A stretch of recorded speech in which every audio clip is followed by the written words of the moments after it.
నమస్తే రమ్మగారు. నమస్తే జయ. రమ్మగారు, డబ్బు వల్ల ఏమొస్తుంది? అన్నీ వస్తాయి అంటారా? ఏం రాదో చెప్పు. అసలేమి లేదు రమ్మగారు, సర్వం కదా. డబ్బు వల్లే కొట్లాట్లు వస్తాయి. ప్రేమ వస్తుందా రమ్మగారు? ప్రేమ ఏముంది, డబ్బులు ఉంటే వస్తాయి. డబ్బులు పోయకపోతే ఈ రోజుకి వస్తాయి. ఏదైనా వస్తాం. మా ధనమూల మీద జగత్ అన్నారు. ధనం వల్ల మనకి బంధువులు వస్తారు, చుట్టాలు వస్తారు, తర్వాత ఏమో స్నేహితులు వస్తారు, పనివాళ్ళు వస్తారు, పనులు అవుతాయి, ఇల్లు వాకిళ్ళు ఆస్తులు స్వాస్తులు వస్తాయి, సుఖాలు వస్తాయి, అన్నీ అనుభవానికి వస్తాయి జయ. దాంతోపాటు డబ్బు వల్ల కొట్లాట్లు వస్తాయి, పోట్లాట్లు వస్తాయి, శత్రువులు పుష్కలంగా వస్తారు, పుష్కలంగా మృత్యువు అవశ్యం వస్తుంది. ఏదైనా వస్తుంది డబ్బుతోటి. డబ్బుతోటి రాని ఒకే ఒక అత్యద్భుతమైన వస్తువు ఏంటంటే మనశ్శాంతి. అది మాత్రం రాదు. ఒకవేళ వచ్చినా చాలా తాత్కాలికం. ఐస్ క్రీమ్ లాగా, ఐస్ క్రీమ్ తిన్నంతసేపు చల్లగా ఉంటుంది, తర్వాత ఏమీ ఉండదు. ఏమీ ఉండదు. అసలు డబ్బే మృత్యు అని చెప్పే కథ ఒకటి ఉంది, చందమామ కథ. భలే బాగా చెప్పారు. ఇప్పుడు డబ్బులతోటి ఇవన్నీ వస్తాయి, మనకు తెలుసు. ప్రతి వాళ్ళకి మనకు అనుభవానికి వస్తుంది కదా జయ. 100%. ఇప్పుడు స్టూడెంట్గా ఉంటాడు ఒక కుర్రాడు, వాడు 500, 1000, 400, 200 అమ్మని 100 అడిగి తీసుకుంటూ ఉంటాడు. సడన్గా వాడికి ఉద్యోగం వస్తుంది. నెల తిరిగేసరికి 50,000 వాడి అకౌంట్లో పడతాయి. వాడు ఎన్నేళ్ల నుంచో దాచుకున్న సరదాలన్నీ తీరిపోతాయి కదా. అంతేగా. కొత్త కొత్త కొత్త కొత్తగా పుట్టేస్తాయి. ఈ లోపల బాగా జీతాలు వస్తున్నాయి కాబట్టి, మంచి జీతం వస్తుంది కాబట్టి ఫ్రెండ్స్ పార్టీ అంటారు, పార్టీ సరదా తీరిపోతుంది. అక్కడెక్కడో మెంబర్షిప్ తీసుకోరా, అది భలే బాగుంటుంది అనిపిస్తుంది. జీతంతో పాటు ఇవన్నీ ఖర్చులు కూడా పెరుగుతూ ఉంటాయి. అవునా? సడన్గా ఉద్యోగం పోతుంది, పోవచ్చుగా. అప్పుడు మొత్తం నేల మీదకి రావాలి. అప్పుడు మనశ్శాంతి పోతుంది. జీతంతో పాటు మనశ్శాంతి కూడా పోతుంది. కరెక్ట్. అప్పుడు ఏ ఖర్చులు ఏవి మీట్ అవ్వలేవు. క్లబ్లో మెంబర్షిప్ ఉండదు, వాడు రానివాడు. నీకు ఉద్యోగం వచ్చేదాకా ఇది, మళ్ళీ ఉద్యోగం రాగానే మళ్ళీ ఒకటి.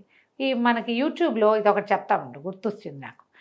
ఫిల్టర్ కాఫీ అని ఒక ఛానల్ నుండి వచ్చేవి ఇది వరకు. ఇప్పుడు ఈ మధ్య నేను చూడలే, 2 ఏళ్ల క్రితం చూసాను. అందులో మై శాలరీ అనేది ఒక వీడియో. ఒక పిల్ల పొద్దున్నే శాలరీ, ఒక చక్కటి కుర్రాడు మంచి సూట్ వేసుకుని కనపడతాడు. అంటే దాని జీతం పడుతుంది 50,000, 60,000 పడుతుంది. అక్కడి నుంచి ఈ అమ్మాయి ఒక్కోళ్ళకి వీళ్ళకి డబ్బులు వేస్తే వాడి కోటు పోతుంది, వాడి టై పోతుంది, వాడి షూ పోతాయి. తర్వాత వాడు చింకి గుడ్డలతోటి, చింపిరి జుట్టుతోటి ఉంటాడు. శాలరీ చిక్కిపోతుంది అనమాట. చివరికి 600 మిగులుతుంది. అది ప్లీజ్ నన్ను ఇలా చేయొద్దు నువ్వు అని వాడు బతిలాడతాడు. వాడు ఆ పిల్లని శాలరీ అనే క్యారెక్టర్ బతిలాడతాడు. వద్దు అంటే ఎవరో ఫ్రెండ్ పార్టీకి వెళ్తే అక్కడికి వెళ్ళి తాగేసి మొత్తం అయిపోతుంది. వాడు అండర్వేర్తో మిగులుతాడు. మళ్ళీ 2 రోజులు దీనంగా గడుపుతాం అమ్మాయి. ఫస్ట్ రాగానే అని కావాలిచ్చుకుంటుంది. ఆ కుర్రాడు వచ్చేస్తాడు. 50,000 పడిపోతాయి కదా. అదే ఎలా ఒక శాలరీని స్టిల్ చేసి పారేసిందో, ఈఎంఐలు కట్టి అక్కడి నుంచి ఖర్చులు పెట్టేసి, ఎట్లు కట్టేసి, డబ్బు ఎట్లా చేసి, ఎంత బాగుంటుందో, ఎంత సరదాగా ఉండేదో.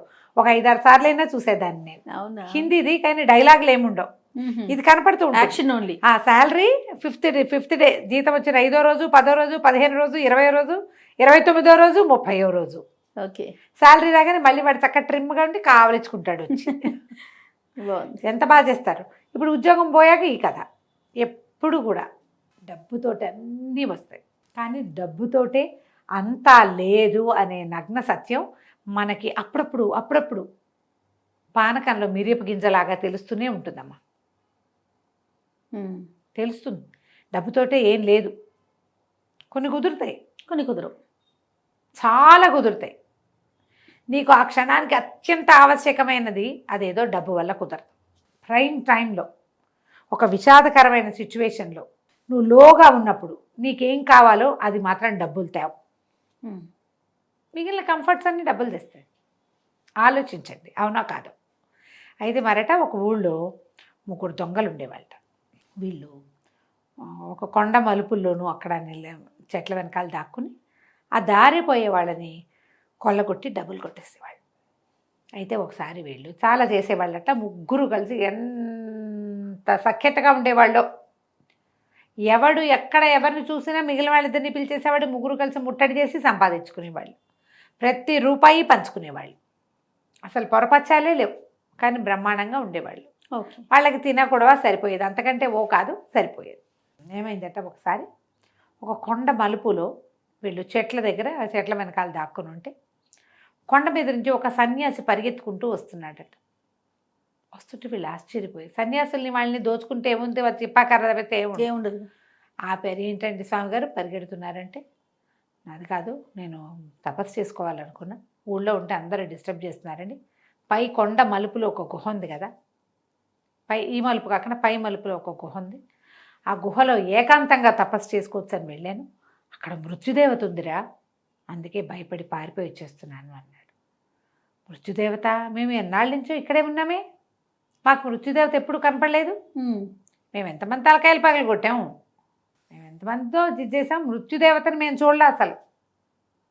పైగా గుహలో ఉండటం ఏంటంటే, వద్దు అవునరా అక్కడే ఉంది, నేను చచ్చిన దాని జోలికి వెళ్ళను, నేను ఇంకో చోట ఇక్కడ నేను తపస్సు చేసుకుంటాను, నన్ను వదిలేయండి అన్నాడు. అంటే వీళ్ళు ఒప్పుకోలే. మాకు కూడా చూపించండి అయ్యగారు, అది ఎక్కడుందో చూస్తాం, మేము ఎప్పుడు మృత్యుదేవతను చూడలేదండి, పదండి అన్నారు. అనేసరికి నేను రాను రాను రాను అంటే వీళ్ళు బతిమలాడారు.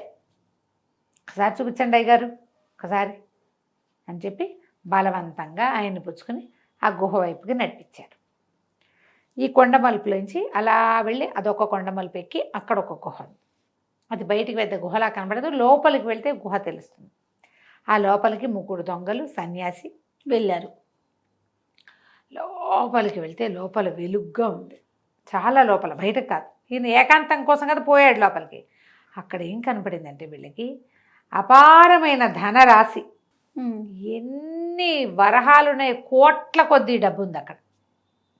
ఇదిగోరా మృత్యుదేవత అన్నాడు. వీళ్ళు వేరు, ఇది మృత్యుదేవత ఏంటండి భలేవారు, ఇదే కదండి మన జీవనాధారం అంటే, కాదురా ఇది మృత్యువు, నేను వెళ్ళిపోతానని ఆయన చేతులు విదిలించుకుని మళ్ళీ వచ్చాను దీని దగ్గరికి మీకోసమని పరిగెత్తుకుంటూ వెళ్ళిపోయాడు. వీళ్ళు 3 దిగబడిపోయారు అక్కడ. డబ్బురా ఇట్లా ఎత్తి పోసారు చేతులతోటి. ఎంత ఉంటుంది, 2 కోట్లు 5 కోట్లు 10 కోట్లు అనుకున్నారు. లెక్కెడదాని రా అన్నారు. అక్కడి నుంచి వాళ్ళు ఏం చేశారు, ఇది పొద్దుటి పూట కదా, తాపీగా కూర్చుని లెక్క పెట్టారు. కోట్లకి పైన, 100 కోట్లు 1000 కోట్ల పైన ఉంది అది. బా, వీళ్ళల్లో ఒకడన్నాడు, ఒరే మీది మనం సంచులతో తీసుకెళ్దాం, సంచులు అవి తేవాలి, తర్వాత మనకి తిండి కావాలి, మధ్యాహ్నం అయిపోయింది ఆకలిస్తుంది, మీ ఇద్దరు ఇక్కడే ఉండండి, నేను ఇంటికి వెళ్ళి తిండి పట్టుకొస్తాను 3కి, తిన్నాక కొన్ని సంచులు మోసుకొస్తాను, సంచుల్లో ఎత్తుకుని పట్టుకోదాం అన్నాడు. అనేసరికల్లా ఇద్దరు ఉండిపోయారు. ఒకడు వెళ్ళాడు.